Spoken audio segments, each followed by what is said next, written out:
할렐루야, 반갑습니다. 한 주간도 여러분 주님의 사랑 안에서 여러분 그 사랑을 머금고 정말 승리하면서 사셨습니까? 예. 우리가 이렇게 온라인 양육을 통해서 묵상하는 것도 중요하지만 그 들은 말씀 가지고 우리가 기도하고 또한 작은 것이라도 실천할 수 있는 그러한 시간들이 되었으면 좋을 것 같습니다. 여러분 다른 여러 가지 것들 많이 우리가 실천해야 될 것도 있지만 이렇게 이 성령의 열매 한 가지나 두 가지를 우리가 한 주에 한 번씩 묵상할 때에 그것 가지고 다음 그 돌아오는 한 주 동안 이렇게 실천해 보시고 또한 내가 실천할 수 있는 그 구체적인 리스트를 한번 이렇게 꼽아 보시고 또 그것 가지고 기도해 보시고 하시면 좋을 것 같습니다. 자, 오늘은요 이제 성령의 열매, 지난주 사랑에 이어서 이제는 두 번째 시간을 갖도록 하겠습니다. 자, 이제부터는 열매를 두 개씩 진행을 하도록 그렇게 하겠습니다. 지난주에는 서론적으로 성령과 사랑에 대해서 이야기했다라면 이번 주에는 희락과 화평, 희락과 화평에 대해서 살펴보도록 하겠습니다. 지난주에 말한 내용이 상당히 중요합니다. 서론적인 성령의 그런 내용들, 그리고 전체적으로 이거 8가지 열매를 포괄하는 사랑의 열매, 그것들을 여러분 리마인드 해가시면서 한번 진행을 하도록 그렇게 했습니다. 자, 우리가 9가지 열매를 살펴봤죠. 지난주에도 말씀을 드렸는데요. 자, 이 9가지 열매는 어떠한 그런 과정 가운데 나타나게 됩니까? 먼저 하나님과 나의 관계 가운데서 나타나게 된다라고 말씀을 드렸고요. 자, 먼저는 하나님의 성품으로, 하나님의 속성으로, 하나님의 열매로, 하나님의 가진 것으로 은혜를 주시고 하나님이 역사하셔서 베푸시는 하나님의 성품이다. 나에게로. 이게 첫 번째죠. 자, 그 다음에는 그렇다면 두 번째는 어떻게 됩니까? 자, 나는 이제 그 하나님의 속성과 성품을 닮아가는, 그래서 성화되어져 가는 응답이다라는 것이죠. 먼저는 하나님께서 하나님의 속성으로 나에게 이렇게 은혜 나려 주시고 성령으로 통하여 그 모든 것들을 역사하여 주시고 나는 그것을 받아서 이제 하나님을 닮아가는, 점점점 닮아가는 그런 응답, 이것에서 나오는 것이 바로 9가지 열매다라고 할 수 있습니다. 성도의 삶 전체가 다 이러한 과정 가운데 있다라고 해도 과언이 아니겠죠. 자, 그렇다면 이것은 무엇을 중심으로, 무엇이 주체가 되어서 진행이 된다라고 말씀드렸습니까? 바로 성령입니다. 성령 하나님이 중심이 되고, 성령 하나님이 시작이 되고, 성령 하나님이 주체가 되어서 시작된다라고, 진행된다라고 또 말씀을 드렸습니다. 자, 그렇다면 이제 두 번째 열매, 자, 희락의 열매입니다. 희락의 열매. 자, 희락이라고 하는 것은 한자어인데요. 우리가 이 희락이라는 말보다 쉬운 말이 있죠. 그것은 무엇입니까? 기쁨입니다. 기쁨. 물론 기쁨도 차원이 있겠지만 기쁨이다라는 것이죠. 그러니까 하나님 안에서의 기쁨을 말하는 것입니다. 그런데요, 우리가 사랑과 8가지 열매가 다 연결이 됐다라는 걸 지난주에 우리가 나눴지 않습니까? 기쁨도 마찬가지. 기쁨도 다 연결이 되는데요, 잘 한번 생각을 해보십시오. 기쁨이 빠져 있다라고 생각을 해보십시오. 자, 먼저 사랑에 기쁨이 없다. 이게 사랑입니까? 아니죠. 억지로 하는 사랑이 아니죠. 자비, 내가 자비를 베푸는 것, 기쁨이 없다, 만족이 없다, 자비가 아니죠. 화평하는 것, 그 안에 내가 기쁨이 없어, 이건 진정한 화평이 아니죠. 마찬가지. 오래 참는 것, 그냥 끙끙 앓면서 참어, 이거는 오래 참음도 아닙니다. 예. 양선, 선을 행하는 것, 그 안에 기쁨이 있어야 진정한 양선입니다. 충성도 마찬가지입니다. 그냥 억지로 내가 죽지 않아서 죽지 않고 살려고 하는 충성, 이건 진정한 충성이 아니다라는 것이죠. 온유도 마찬가지입니다. 예, 그 안에 기쁨이 있고 희락이 있어야 온유가 완성되는 것이죠. 절제도 마찬가지죠. 예. 그러므로 이렇게 많은 이 8가지의 열매 가운데 그 안에 필수적으로 있어야 되는 게 바로 기쁨이에요. 기쁨. 예, 기쁨. 예. 그래서 정말로 이 기쁨으로 하는 사랑, 기쁨으로 하는 충성, 기쁨으로 하는 절제, 이 모든 것들이 기쁨을 통하여 완성된다라고 할 수 있습니다. 자, 그렇다면 희락, 기쁨, 즐거움, 이렇게 얘기를 할 수 있겠는데요. 그렇다면 우리 세상에서 말하는 그 기쁨은 어떻게 얘기를 하고 있습니까? 예, 이 한번 사진을 한번 잘 보십시오. 예, 웃는 것. 우리가 기쁠 때 나오는 게 바로 웃음 아닙니까? 자, 한번 크게 웃는 것이 윗몸 일으키기 25번. 10초 동안 웃는 것은 노젓기 3분. 15초 박장대소 하는 것은 100m 전력 질주에 효과가 있다. 그럼 뭡니까? 이 기쁨이라는 것은 우리가 신체적으로도 큰 유익이 있다라는 것이죠. 근데 이건 시작이지, 시작. 기쁨은 신체적으로 유익한 것뿐만 아니라 정신적으로, 심리적으로, 영적으로, 멘탈적으로, 모든 전인적으로 기쁨은 아주 큰 유익이 있습니다. 예. 그래서 정말로 우리가 크게 웃는 것을 시작으로 해서 정말로 그 안에 기쁨이 있고 희락이 있고 정말로 그 모든 것들이 용서슴 치는 사람은 당연히 건강할 수밖에 없습니다. 당연히 행복할 수밖에 없습니다. 당연히 그 인생이 아름다울 수밖에 없습니다. 더 나아가서 성령이 주시는 기쁨은 그것은 바로 영적으로 큰 유익이 있다라고도 할 수 있겠습니다. 그러므로 그 영적인 부분 아니래도 우리는 어떠한 경우를 만납니까? 내가 기쁨을 선택할지, 내가 그 반대의 부정적인 것을 선택할지, 원망을 선택하고 짜증을 선택하고 화냄을 선택할지, 그 많은 우린 선택의 기로에 매 순간 접하게 됩니다. 그럴 때마다 쉽지는 않지만 내가 기뻐해야지, 내가 주님 안에서 희락해야지 라고 선택할 수 있는 사람이 전인적으로 건강해질 뿐만 아니라 또한 그것이 하나님이 원하시는 삶이다라고도 할 수 있겠습니다.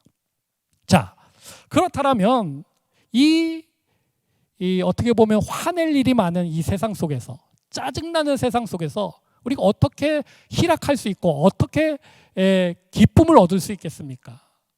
예. 오늘 우리가 살펴보는 이 9가지 열매도 다 그렇겠지만 마찬가지로 이 희락의 열매, 기쁨의 열매도 마찬가지입니다. 다른 방법이 있는 것이 아닙니다. 예. 우리가 기뻐해야지, 즐거워해야지, 내가 희락해야지 하고 마인드 컨트롤을 하거나 내가 어디 가서 상담을 받거나, 이거 한계가 있죠. 이 모든 9가지 열매를 우리가 성령의 열매라고 말하지 않습니까? 계속적으로 강조하는 것입니다. 성령의 열매라고 하는 것이 무엇입니까? 그것은 바로 우리의 열매가 아니다라는 것이죠. 성령을 통해서 얻어지는 열매지 나 스스로 완성되는 열매가 아니다라는 것이죠. 물론 노력하고 어떤 방법을 써서 잠깐 동안 내가 기뻐하고 희락할 수 있겠지만 그것은 사랑처럼 한계가 있다라는 것이죠. 궁극적으로 성령께서 완성하시는 덕목이 바로 희락과 기쁨입니다. 나 스스로 완성하지 못하고 성령이 완성하신다. 이 모든 9가지 열매가 다 그렇다라는 것을 우리는 짚고 넘어가야 합니다. 그런데요, 이렇게 참 화낼 일이 많은 이 세상 가운데서 많은 사람들은 어떻게 기쁨을 얻으려고 합니까? 어떻게 희락하려고 합니까? 어떻게 즐거워하고 어떻게 이 짜증나는 세상 속에서 웃으려고 합니까? 여러분, 사람들은 즐거움을, 기쁨을 추구하면서 오히려 병들어갈 때가 많이 있습니다.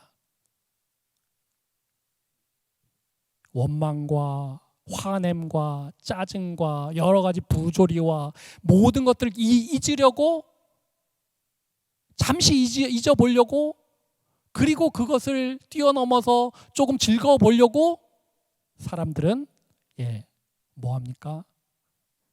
약물과 술과 여러 가지 것들에 기댈 수밖에 없습니다.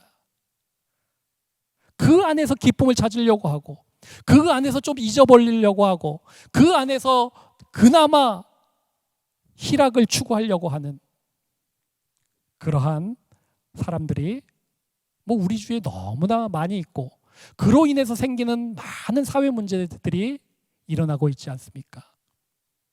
물론 이 힘을 빌어서 잠시나마 이 여러 세상의 고난과 힘듦과 어떤 역겨움을 잊을 수는 있겠지만 그것은 해결이 안 됩니다.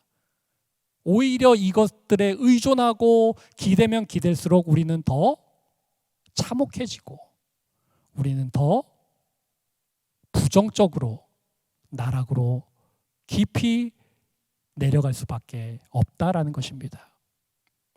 그렇다면 우리가 이제 이 기쁨과 희락의 열매를 위하여 다른 세상의 헛된 것들을 바라보는 것이 아니요, 이제 성령의 열매, 하나님의 열매를 바라보아야 한다라는 것입니다.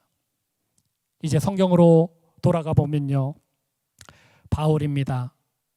바울은 이제 감옥 안에서 어떤 고백을 합니다. 어떤 고백을 합니까? 주 안에서 항상 기뻐하라. 감옥 안에서 기뻐하라. 내가 다시 말하노니 기뻐하라 라고 그렇게 말하고 있습니다. 그러므로 이 바울의 기쁨은 환경적인 기쁨이 아닙니다. 그 안에서, 내면에서, 그 심령에서 우러나오는 기쁨이다라고 할 수 있습니다. 그래서 빌립보서 4장에 어떠한 형편에든지 나는 자족하기를 배웠노니 나는 비천에 처할 줄도 알고 풍부에 처할 줄도 알아 모든 일 곧 배부름과 배고픔과 풍부와 굽힘에도 처할 줄 아는 일체의 비결을 배우노라. 상황에 흔들리지 않는다라는 것이죠. 무엇입니까? 내게 능력 주시는 자 안에서, 하나님 안에서입니다. 성령 안에서입니다. 성령이 주시는 권능을 받는 것입니다. 그래서 증인이 되는 것이죠. 기쁨도 마찬가지입니다. 내게 능력 주시는 자 안에서 내가 모든 것을 할 수 있느니라. 무엇입니까? 기쁨을 이야기하면서 기뻐하라 라고 이야기하면서 이렇게 말씀하고 있는 것입니다. 신약에만 있는 것이 아니죠. 하박국은 어떻게 말합니까? 나는 여호와로 말미암아 즐거워하며 나의 구원의 하나님으로 말미암아 기뻐하리로다. 하박국, 다른 것에서 즐거움과 기쁨을 찾은 것이 아니라 여호와로 말미암아, 구원의 하나님으로 말미암아 즐거워하고 기뻐하겠다라고 그렇게 결단하고 고백한 것입니다. 그러므로 우리는 이 기쁨과 희락을 어떻게 누릴 수 있습니까? 여러분, 갓난 아이들 한번 생각을 해보십시오. 부모의 품 안에 안겨져 있는 어린아이를 생각을 해보십시오. 우리는 이렇게 하나님의 품 안에 안겨져 있어야 합니다. 그럴 때 희락과 기쁨이 나오는 것이죠. 어거스틴은 고백록에서 이렇게 말합니다. 당신께서 우리를 지으실 때 당신을 향하여 살도록 창조하셨으므로 당신 안에서 쉴 때까지는 우리 마음이 쉴 수 없습니다.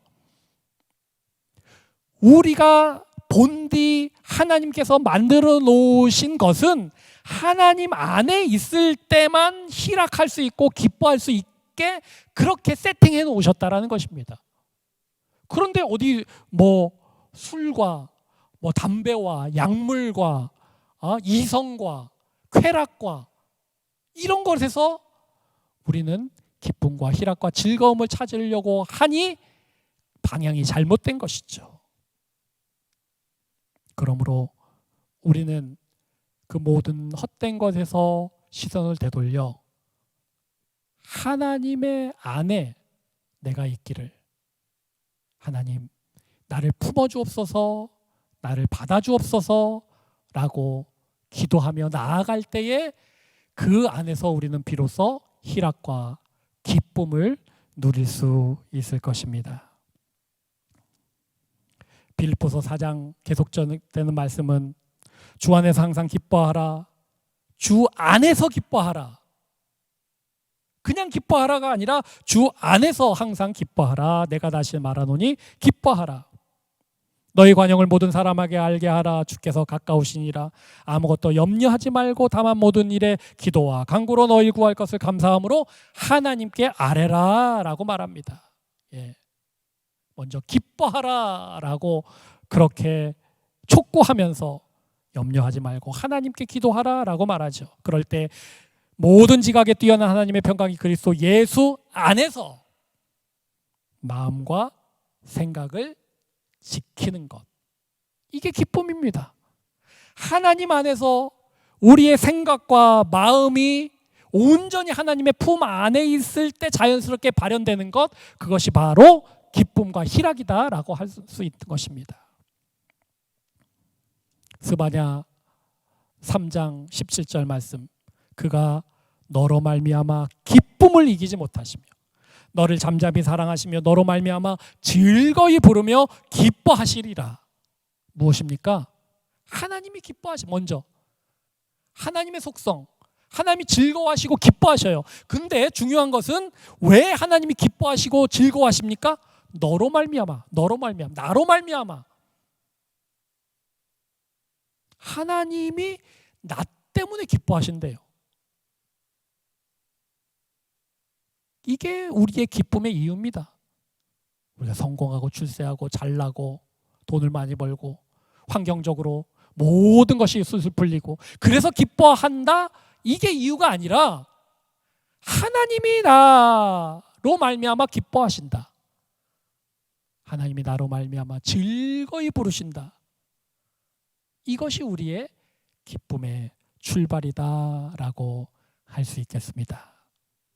여러분, 염려가 많고 걱정이 많은 세상 속에서 다른 헛된 것을 바라보지 아니하고 하나님의 품으로 나아가 하나님이 주시는 만족과 희락과 기쁨을 누리시기를 원합니다. 자, 이제 성령의 열매, 사랑, 그 다음에 희락을 살펴봤습니다. 자, 그 다음에 어떠한 열매죠? 바로 화평의 열매입니다. 화평의 열매. 자, 화평. 자, 화평이라고 우리가 부르지만 이것을 다른 단어로도 표현할 수 있죠. 무엇입니까? 평화입니다. 평화. 뭐 화평, 평화 다 같은 의미죠. 자, 여러분, 이 평화, 화평에 대해서 한번 생각을 해보십시다. 여러분, 인류의 역사를 우리가 생각해 볼 때 인류의 역사는 어떤 역사입니까? 네, 인류의 역사는 바로 싸움의 역사입니다. 치고받는 역사입니다. 모든 인류의 역사 속에 전쟁과 전투와 싸움이 끊이질 않아. 지금도 뭐 세계 곳곳에서, 아니 우리 사회에서, 아니 내 주변에서, 아니 내 안에서 그 싸움은 계속되고 있다라는 것입니다. 이게 어떻게 보면은 인간의 숙명이다라고 할 수 있겠습니다. 이런 그 본질적인 그 죄성과 숙명을 파괴하고 그것을 관통하는 것, 그것이 바로 평화와 화평이다라고 할 수 있죠. 그런데 싸우고 전쟁하는 자들은 무엇을 말합니까? 왜 전쟁한다고 합니까? 평화를 위해 전쟁한대요. 무슨 말이 있습니까? 전쟁 억지력이라는 것이 있지 않습니까? 군비를 늘리고 싸울 준비를 잘 해놔야지 평화가 이루어진다라고 생각하는 것입니다. 여러분, 국방비를 많이 들여서 내가 힘을 키워서 그럼 평화가 해집니까? 화평해집니까?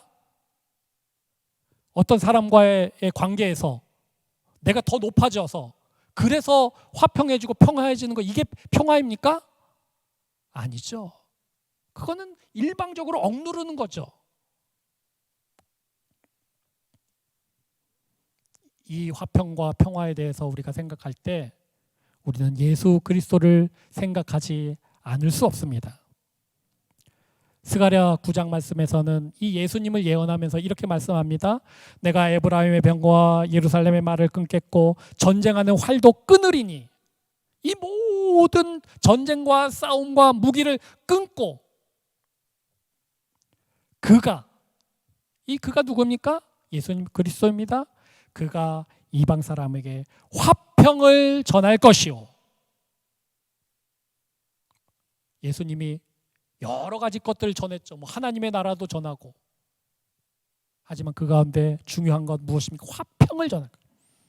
그의 통치는 바다에서 바다까지 이르고 유브라데 강에서 땅끝까지 이르리라.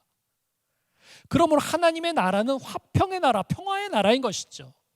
하나님이 왕 되시고 예수 그리스도가 왕 되시는 나라는 화평의 나라, 평화의 나라예요. 하나님이 왕 되시는 사람, 하나님이 예수 그리스도가 왕 되시는 사람은 평화의 사람, 화평의 사람인 것입니다.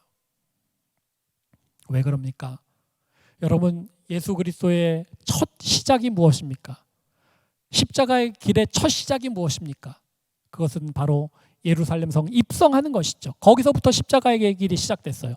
그렇다면 예수님이 십자가의 길을 시작하시면서 보여주신 것이 무엇입니까? 낙이 타고 오시는 예수님.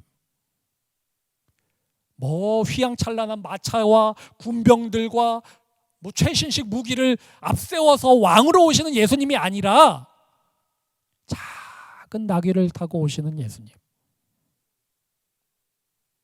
이게 왕 되신 예수님의 십자가의 길의 시작이었습니다. 무엇입니까? 내가 싸워서 왕이 되는 것이 아니요, 힘으로 왕이 되는 것이 아니요, 내가 십자가로 화평할 것이다 라는 메시지가 담긴 것이죠. 그래서 예수님은 십자가의 길을 가실 때에 이제 베드로가 그 군병의 귀를 자르는 일을 벌입니다. 그때 예수님이 뭐라고 말씀합니까? 예수께서 일러 이르시되 이것까지 참으라 하시고 그 귀를 만져 낫게 하시더라. 십자가의 일은 그것입니다. 잡으러 오는 자를 치고 때리고 죽이고 찌르고 하는 것이 아니라 감싸고 치료하고 낫게 하고 화평하고 평화하는 것이었습니다.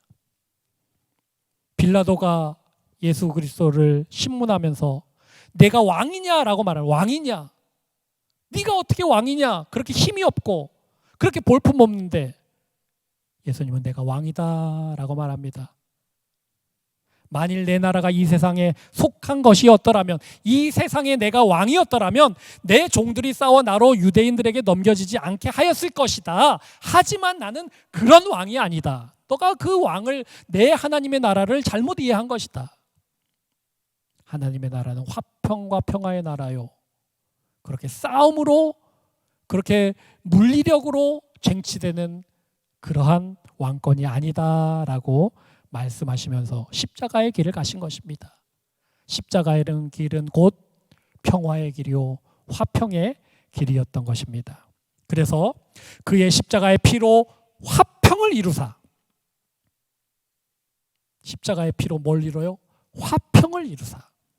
만물 곧 땅에 있는 것들이나 하늘에 있는 것들이 그로 말미암아 자기와 화목하게 되기를 기뻐하십니다. 화목하게 되기를. 전에 악한 행실로 멀리 떠나 마음으로 원수되었던 너희를 이제는 그의 육체의 죽음으로 말미암아 화목하게 하사. 화평, 화목 너희를 거룩하고 흠없고 책망할 것이 없는 자로 그 앞에 세우고자 하셨다라는 것입니다. 이게 예수님이 십자가의 길을 가시고 십자가를 지신 예수님의 의도와 목적이었어요. 우리와 화평하려고, 화목하려고. 우리는 어떤 자입니까? 우린 죽을 수밖에 없는 자이죠.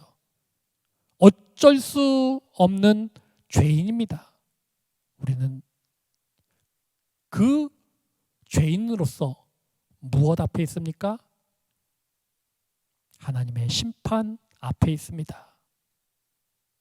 그런데 하나님께서, 화평의 하나님께서 그 심판의 방망이로 우리를 죽이셔도 우리는 할 말이 없는데 그 모든 심판을 거두시고 예수 그리스도의 십자가로 말미암아 우리의 죄를 다 해결해 주셨고 다 지워 주셨습니다. 그래서 우리와 화평을 이루셨습니다. 화목을 이루셨습니다. 이게 예수 그리스도의 용서하심과 사랑과 십자가인 것입니다. 그러므로 우리에게 이제 당부합니다. 형제에게 노하는 자마다 심판을 받게 되고 형제를 대하여 나가라 하는 자는 공회에 잡혀가게 되고 미련한 놈이다 하는 자는 지옥불에 들어가게 되리라. 그러므로 예물을 제단에 드리려다가 거기서 내 형제에게 원망을 들을 만한 일이 있는 것이 생각나거든 예물을 제단 앞에 두고 먼저 가서 형제와 화목하고 그에 와서 예물을 드리라. 내가 그렇게 화목하려고 왔으니 너희도 그렇게 화목하라. 이 화목이 바로 예수님이 원하시는 제물이다 라고 말합니다. 요한은 이렇게 말합니다. 누구든지 하나님을 사랑하노라 하고 그 형제를 미워하면 이는 거짓말하는 자니 보는 바 그 형제를 사랑하지 아니하는 자는 보지 못하는 바 하나님을 사랑할 수 없느니라. 그 형제와 화목하고 화평하지 못한다라면 보지 못하는 하나님을 결코 사랑할 수 없다라고 그렇게 말한 것입니다. 야고보서 3장 18절에도 화평을 말하면서 이렇게 말하죠. 화평하게 하는 자들은 화평으로 심어 의의 열매를 거두니라. 화평이 무엇입니까?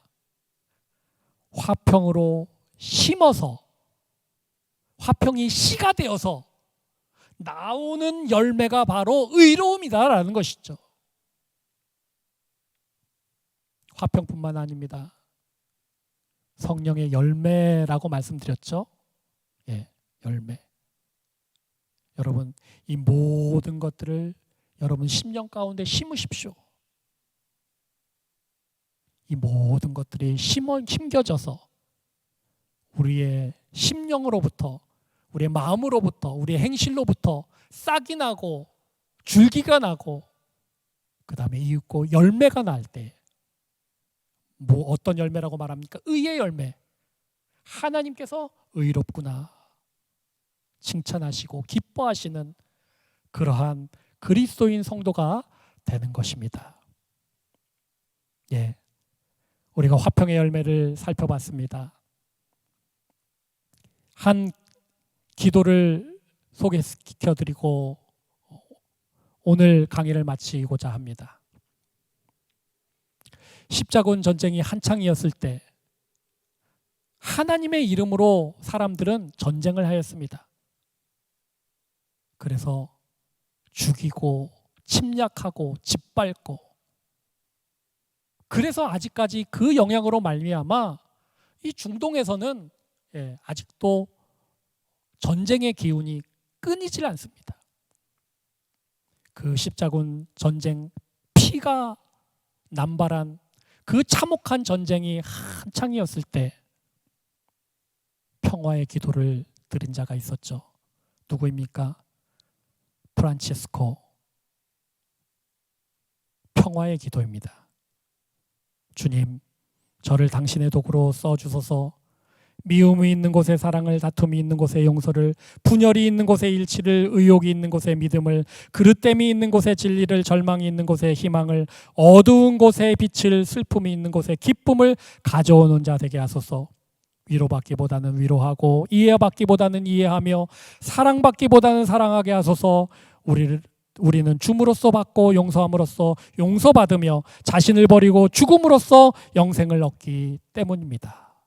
바로 평화의 기도입니다. 화평의 기도입니다. 이 세상에 많은 자들은 경쟁하고 싸우고 서로 잡아먹히면서 그렇게 생존하고 있습니다.